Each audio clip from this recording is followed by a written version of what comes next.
आज आउँछ भनिसकेन आज पसिना आएन भने त म त 4 पिरियड गर्ने हो त चुलाएर गर्के त कति कराउँछिस देखा डबल गर्छु पछि अब 2 नम्बरमा छ यहाँ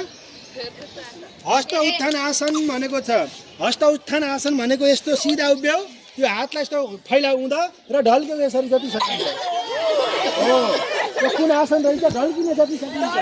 फेरि खुट्टा निहुराएर होइन खुट्टा सिधै हुनु पर्यो खुट्टा सिधै बनाउने यसरी यसरी है त्यसलाई त्यस्तो हाँसी उठ्ने होइन नि सिधा खुट्टा गराएर हस्तलाई फैलाएर हस्त उत्थान आसन भन्छ सिधा कम्मर सिधा हुनु पर्यो यसरी तन्काउनु पर्यो हातलाई पछाडि धकेल्ने पछाडि कति जान सकिन्छ ल भएन है अलिअलि यस्तो गर्नु पर्यो यो कुन आसन रहेछ हस्त उत्थान आसन है हस्त उत्थान आसन